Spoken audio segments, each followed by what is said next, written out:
Defence stocks का sir time आ गया है। और ये मैं नहीं बोल रहा हूँ, आप आईसीआईसीआई सिक्योरिटीज की बात कर लो, नोवामा वेल्थ की बात कर लो, नोमूरा रिसर्च की बात करो, इलारा सिक्योरिटीज की बात कर लो, सबके सब are bullish on defence stocks. And यही डिफेंस स्टॉक्स जो ऑल टाइम हाई से 20 to 60% के रेंज में नीचे गिर गए थे, सिर्फ मार्च में loan these stocks have gone up by 1 to 20%। ये इन स्टॉक्स में जंप आया है। क्यों? 18 मार्च 2025 जर्मनी के पार्लियामेंट में एक लैंडमार्क कॉन्स्टिट्यूशनल अमेंडमेंट हुआ है। आज वो ही आपको बताऊंगा। सारा डेटा रिसर्च जो भी मैंने कर रखे हैं उन सब के लिंक्स आपको नीचे सोर्स में दे रखे हैं, आप उसको खुद जरूर चेक करना टू वेरीफाई एंड स्टडी।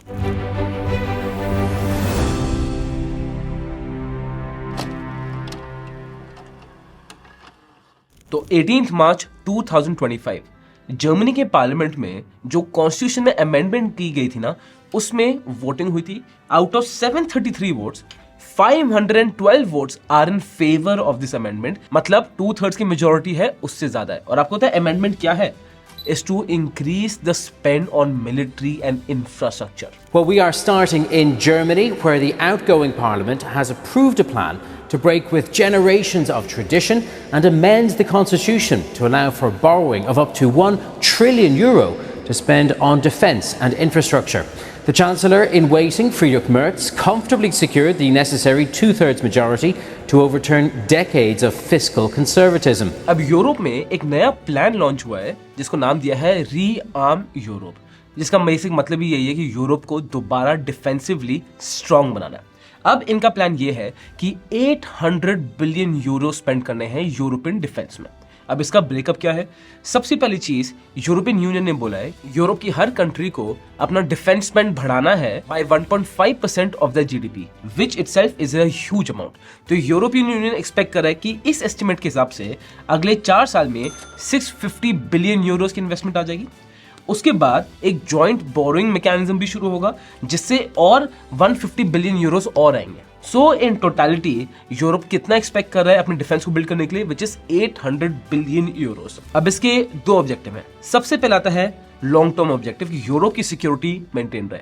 फिर आता है शॉर्ट टर्म ऑब्जेक्टिव जो है यूक्रेन को हेल्प करना अगेंस्ट रशिया। अब इस पे आते हैं why was there a requirement for this change in the first place. अब यूरोप का जो पूरा डिफेंस को लेकर स्टैंड चेंज हुआ या एग्रेसिव हुआ है ना, वो एक चक्कर में हुआ है। वो है ये इंटरव्यू जो हुआ था ओवल ऑफिस में between Donald Trump and Zelensky, और जो बहुत ज्यादा ही इनफेमस है। Don't tell us what we're going to feel. We're trying to solve a problem. Don't tell us what we're going to feel. I'm not telling you. Because I'm you're in no answering on this position to question. dictate that. That's Remember exactly this. what I'm not You're dictating. in no position to dictate what we're going to feel. और यहीं से सारी चीजें snowball की हैं। अब इसको थोड़ा मैं आपको डीपर समझा रहा हूं सो दैट आपको समझ आएगा कि आपकी इन्वेस्टमेंट्स के लिए what is the right thing to do and आप विजन क्या है टू टेक इट फॉरवर्ड। ठीक है, बात करते हैं नेटो की। नेटो होता है North Atlantic Treaty Organisation. Basically cold war जब हो रही थी बिटवीन यूएस एंड यूएसएसआर, और जब कोल्ड वॉर एंड की तरफ आई थी यूएसए ने नेटो को फॉर्म किया था, जिसमें अब 32 कंट्रीज हैं। और जो मेजर कंट्रीज हैं वो हैं United states, United kingdom, France, Germany, और रिसेंटली फिनलैंड को भी ऐड किया था, स्वीडन को भी ऐड किया था, और बाकी सारी कंट्रीज आपको दिख रही हैं। ऑल इन ऑल 32 कंट्रीज है। यूक्रेन भी इस प्रॉमिस था कि यूक्रेन को नेटो में ऐड किया जाएगा। अब जो कंट्रीज नेटो में होती हैं उनका एडवांटेज ये होता है कि मतलब काउंटर टेररिज्म में they help each other, peace making में they help each other, crisis management में, नेचुरल या मैनमेड क्राइसिस में they help each other, cyber security में दे हेल्प ईच अदर। तो इट्स लाइक एक वो यूनियन बना हुआ है। ठीक है, तो they all of them look out for each other. अब अगर आप डोनाल्ड ट्रंप और ज़ेलेंस्की का पूरा इंटरव्यू देखोगे, and I really recommend that you really should, एक बार 45 मिनट्स का बट जरूर देखना उसको। उस इंटरव्यू में डोनाल्ड ट्रंप ने ये 2-3 बार चीजें बोली एंड बिसाइड्स दैट भी बोली कि भाई अमेरिका तो खर्चा कर ही जा रहा है, यूरोप कुछ खर्चा नहीं करता, बस अमेरिका ही पैसे खर्च कर रहा है, यूरोप तो कुछ पैसे खर्च नहीं करता। जिसको इंटरव्यू में ज़ेलेंस्की ने ठीक भी किया था कि नहीं यूरोप भी खर्चा कर रहा है, बिकॉज अब ज़ेलेंस्की को थोड़ा यूरोप का भी तो उनकी साइड रखना है ना, उनके अगेंस्ट तो जा नहीं सकता कंप्लीटली, राइट। अब यहाँ मैं बताऊँ दिक्कत याद है कि जो नेटो है उसका 70% जो डिफेंस का खर्चा है, 70% खर्चा आता है यूनाइटेड स्टेट्स ऑफ अमेरिका से, और कोई और कंट्री उसके आस पास भी नहीं है। अब अगर आप ये सोच रहे हो कि यार यूएसए तो इतनी बड़ी है, दूसरी कंट्री छोटी छोटी हैं, राइट, नेटो में कंपेयर टू यूएसए, तो हाउ कैन यू कंपेयर कि भाई यूएसए जितना इन्वेस्टमेंट करेगा डिफेंस में नेटो में, दूसरी कंट्रीज भी उतना करेंगी। एंड यू राइट, वो कभी सेम नहीं हो पाएगा एब्सोल्यूट नंबर्स पे, बट परसेंटाइल वाइज तो सेम हो सकता है। यूएसए जहां अपनी जीडीपी का 3.4% तक खर्च कर रही है नेटो के डिफेंस एक्सपेंडिचर पे, वहीं पे out of those 32 countries in NATO सिर्फ 4 कंट्रीज हैं जो अपनी जीडीपी का 2% तक खर्च कर रही है। तो यही डोनाल्ड ट्रंप की सबसे बड़ी प्रॉब्लम है कि भाई हम क्यों पैसा खर्च कर रहे हैं। अब यूरोप में बेसिकली 2 इश्यूज आ रहे हैं अगर मैं डिफेंस इक्विपमेंट की बात करूं। सबसे पहला, उनके पास मैन्युफैक्चरिंग कैपेसिटी इतनी है ही नहीं। सेकंड चीज, उनके पास इतनी वर्कफोर्स भी नहीं है, और अगर वहां पे मैन्युफैक्चर होगा भी तो बहुत एक्सपेंसिव होगा। That is why Europe is reaching out to Indian companies कि उनसे लॉन्ग टर्म कॉन्ट्रैक्ट्स हो पाए। अगर आप देखोगे जो हमारी डोमेस्टिक इंडियन डिफेंस कंपनीज हैं, जैसे भारत डायनामिक्स हो गई, हिंदुस्तान एरोनॉटिक्स हो गई, भारत इलेक्ट्रॉनिक्स हो गई, ये सारी कंपनीज अमेरिका को ऑलरेडी सप्लाई कर चुकी हैं और कर रही भी है। सो यूरोप के लिए ना ये बहुत ही अट्रैक्टिव प्रोपोजिशन बन जाता है। अब आप इसको लॉजिकली सोचो, एक साइड से डिमांड बढ़ गई है, अब बात आती है सप्लाई की। सर जो सप्लाई इंडियन डिफेंस के ना, ये गवर्नमेंट बहुत स्ट्रांगली पुश कर रही है। Now let's talk about India's defense industry. It has reason to celebrate. India's defense production is breaking records. Last year, India produced arms and equipment worth over $14 billion. That's a new record. According to the Defense Ministry, India now builds 65% of its weapons. These range from warships to fighter jets and missiles. Plus, India's defense exports are surging. The government says India supplies equipment to over 100 countries. The mission to make in India for defense is making progress. पिछले 2-3 साल से आपने कितना ये सुना है कि government defence पे कितना बजट एक्सपेंशन कर रही है। अगर मैं आपको इसका ये फैक्ट दिखाऊंगा तो आप देखेंगे जो गवर्नमेंट का 2024-25 के लिए बजट एक्सपेक्टेशन है, इट इज ऑफ 172,000 करोड़, और ये बढ़ता ही जा रहा है। दूसरी चीज अब आती है PLI schemes. Make in India है, आत्मनिर्भर भारत है, जहां पे government wants to make sure हमारे देश के एक्सपोर्ट्स बढ़े। उन एक्सपोर्ट्स में एक बहुत मेजर पार्ट आता है डिफेंस एक्सपोर्ट्स को, जहां पे गवर्नमेंट बहुत सारी पीएलआई स्कीम्स दे रही है टू मेक श्योर कि हमारा डिफेंस एक्सपोर्ट बड़ा हो। As you can see here 2024 में 21,000 करोड़ अप्रोक्सीमेटली के डिफेंस में एक्सपोर्ट हुआ है। This is a 33% jump from last year, और गवर्नमेंट का टारगेट है बाय 2029 हमारा डिफेंस एक्सपोर्ट हो जाएगा 50,000 करोड़। एंड माइंड यू, ये जो गवर्नमेंट ने 2020 का टारगेट बनाया था सर, ये बहुत पहले था then what all this Europe की demand has risen up to. तो गवर्नमेंट की पहले से वो प्लान से पहले से वो फोरकास्टिंग थी। अब विद दिस एनालिस्ट बोले कि गवर्नमेंट ना अपनी शायद फोरकास्ट ही बढ़ा दे, और ये जो टारगेट है ऑफ 50,000 करोड़ का defence exports by 2029, it can be achieved earlier as well. अब कंपनीज को कंपेयर करने के लिए ना मेरे लिए one of the most easiest platforms, और जो मैं पर्सनली खुद यूज कर रहा हूं, वो है investing.com का इन्वेस्टिंग प्रो प्लस। अब यहां पे देखिए, यहाँ पे I have taken Paras, Bharat electronics, I have taken Azad engineering, I have taken Hindustan aeronautics, of course Bharat dynamics, I have taken Zen technologies, मैंने सारी कंपनीज ले लिया।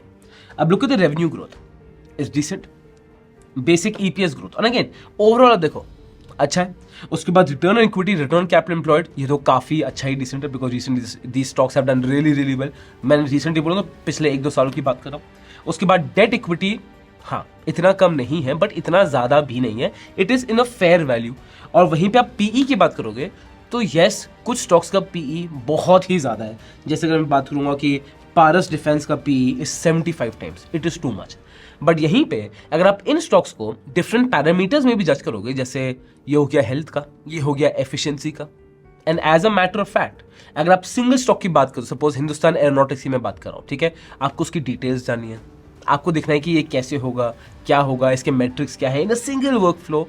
इन्वेस्टिंग प्रो प्लस में ना आपको ये सब बहुत आराम से मिलता है। प्लस investing.com का अपना AI स्टॉक पिकर भी है जो आपको बहुत अच्छे आइडियाज भी देता है to choose stocks. And for me taking subscription of a good website ना सर, ये इन्वेस्टमेंट ही है फॉर योर पोर्टफोलियो, राइट। आपका पोर्टफोलियो कितना बड़ा, उसका फ्रैक्शन अमाउंट की ये आप इन्वेस्टमेंट करो for subscription, so definitely consider it. आप उसको जरूर चेकआउट करना। एंड ये वीडियो स्पॉन्सर्ड नहीं है, बट जो लिंक मैं आपको दूंगा वो एक अफिलिएट लिंक है, तो अगर आप उस लिंक के थ्रू अपनी सब्सक्रिप्शन को शुरू करते हैं तो हमारी बहुत हेल्प होगी, because you'll be supporting the channel, and साथ ही साथ आपको अच्छा डिस्काउंट मिलेगा। बट मेन चीज आपको देखनी है ना, this platform should be use कि आप अपने सारे स्टॉक्स वहां लिस्ट करो और उन सब की एफिशिएंसी चेक करो, उन सबका डेटा चेक करो, और आपको टाइम टू टाइम इसमें रिमाइंडर्स भी मिलते हैं। investing.com का लिंक नीचे है। अब आ जाते हैं एनालिस्ट की व्यू में। अब जैसे आप देखेंगे ये इलारा सिक्योरिटीज, ठीक है, फिर नोमुरा रिसर्च, आईसीआईसीआई सिक्योरिटीज, ये सब काफी ऑप्टिमिस्टिक है on defence sector and specifically after this. और अब ये रूमर्स ये भी हैं, कुछ फैक्चुअल तो आया नहीं है, कि बहुत सारी म्यूचुअल फंड कंपनीज भी हैं जो डिफेंस सेक्टर को दोबारा सीरियस ले रही हैं और वहां पे शायद अपनी इन्वेस्टमेंट्स बढ़ा दें। सो ऑफ कोर्स स्टॉक को बेनिफिट मिलेगा, बट वहीं पे आपको दूसरी साइड के एनालिस्ट भी मिल जाएंगे जो बोलेंगे कि, और जो बोल रहे हैं कि सर अभी ना सेंटिमेंट बहुत खराब है, जो डाउन टर्न है बहुत खराब है डिफेंस स्टॉक्स में, डिफेंस स्टॉक्स में तो दूर रहो। अब आपको किसकी सुननी है सर? स्टॉक मार्केट से एक ही रूल है, आप सबकी सुनो, ठीक है? जो अच्छा बोल उनकी भी सुनो, जो खराब बोल रहे हैं उनकी भी सुनो, फिर करो अपनी by doing your own research और डेटा वेटा तो आपको पता है, गोयला ने आपको डिस्क्रिप्शन में सारे लिंक से सोर्सेज दे रखे हैं, उसको आप खुद वेरीफाई कर लेना। अब मैं आपको बताता हूँ मेरा पर्सनल इसमें ओपिनियन क्या है। पहली चीज तो बात करते हैं यार सेंटिमेंट की, ये सब की, है ना, कि आजकल defence sector is not in fancy any more. Defence sector में इन्वेस्ट करना ऐसा लगता है कि भाई आप कौन से 3-4 साल पहले जी रहे हो क्या डिफेंस सेक्टर में, अभी नए सेक्टर्स की बात करते हैं, है ना। मेरे लिए वो सब बातें तो बकवास की हैं, बिकॉज ये सेंटिमेंट तो ऐसे ही चेंज जाता है, ये तो बस 6-7 महीने में आप देखोगे सब चेंज हो जाएगा। तो ये सबको बातों को छोड़ो, आप एक काम करो, सबको छोड़ दो, ये मैं जो बोल रहा हूँ छोड़ दो, एनालिस्ट जो बोल रहे हैं छोड़ दो, जो डेटा वेटा सब हटा दो, सब एकदम साइड में रखो, एकदम लॉजिकली आपको सोचना है, ठीक है? लॉजिकली सोचो, स्टॉक मार्केट में किस कंपनी में प्रॉफिट होता है? कोई भी इन्वेस्टर की बुक उठा लो, आपको सेम चीज बोलेंगे, जो कंपनी लॉन्ग टर्म में अच्छा कर रही हो, जो रियलिटी में अच्छा कर रही हो, उसका स्टॉक प्राइस भी ऊपर जाता है, सिंपल। अब अगर मैं कंपनी को देख रहा हूँ, डिफेंस सेक्टर को देख रहा हूँ, ठीक है, इसके 4 मैट्रिक्स है। सबसे पहला, क्या इस सेक्टर की कंपनीज में डेट बहुत ज्यादा है? नहीं, कंट्रोल में, तो मेरे लिए एक अच्छा पॉइंट है। दूसरी चीज आता है गवर्नमेंट पुश, क्या इन सेक्टर को, डिफेंस सेक्टर को गवर्नमेंट पुश कर रही है? आंसर है हाँ, चाहे वो एक्सपोर्ट में हो, चाहे गवर्नमेंट का एक्सपेंडिचर बढ़ाना हो, हर एंगल से डिफेंस सेक्टर को गवर्नमेंट का सपोर्ट मिल रहा है। थर्ड चीज, नीड। अब अगर डोमेस्टिक नीड की मैं बात करूंगा, इंडिया की मिलिट्री नीड्स, तो क्या इंडियन मिलिट्री को हमारे डिफेंस सेक्टर की जरूरत है? आंसर है डेफिनेटली हाँ, और अनफॉर्चुनेटली जरूरत साल तक रहने वाली है, बिकॉज हमारे नेबर्स हैं पाकिस्तान, हमारे नेबर्स हैं चाइना, जिनके साथ प्रॉब्लम चलती ही रहेगी, और आई डोंट सी कि इनके साथ सोल्यूशन निकलने वाला। तो India needs to be strong in a military stance. दूसरी चीज आती है इंटरनेशनल डिमांड, वो भी बढ़ गई है, इंटरनेशनल डिमांड भी आ रही है, तो वो भी फायदा है। थर्ड चीज आती है सर जियो पोलिटिकल स्टैंड। अब India is moving towards to becoming a super power. I would say India is, मतलब आप उसको सुपर पावर काउंट कर सकते हो in a lot of metrics, right? But to be called like a unanimous super power, एक चीज हर super power में कॉमन क्या होती है? हर सुपर पावर के पास have a very strong military and defence system. So India उसको बिल्ड करता ही रहेगा, and under the government in the past years हम देख रहे हैं कि मिलिट्री को बहुत ज्यादा फोकस किया जा रहा है, विच इज गुड।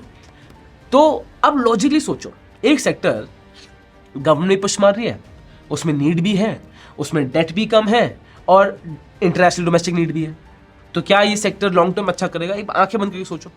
मेरे लिए आंसर है हाँ, but at the same time इस सेक्टर में चैलेंजेस भी हैं। सबसे बड़ा चैलेंज आपको पता है कि इंडिया में, इंडिया की रेपुटेशन एंड हमारा कंपनीज का रिसर्च एंड डेवलपमेंट R&D। अब पहली चीज बात करते हैं रेपुटेशन में, ठीक है, और ये बहुत ज्यादा मैटर करता है, बिकॉज आप देखेंगे कंट्रीज बोस्ट दिस कि भाई हमने फ्रांस से इतने प्लेन मंगाए, यूएसए ये हमने एयरक्राफ्ट मंगा लिए, जर्मनी से ये वेपन्स मंगा लिए हमने, राइट? तो ये दिखाते हैं कि हमें जियोपॉलिटिकल एक डर बैठे कि इनके पास ये लेवल ऑफ इक्विपमेंट है। जिस कंट्री से इक्विपमेंट ऑफ डिफेंस का लोगे, उस कंट्री की ही ब्रांड उस पे आसपास आती है। तो if you take it from US, Germany, France, you are at the top.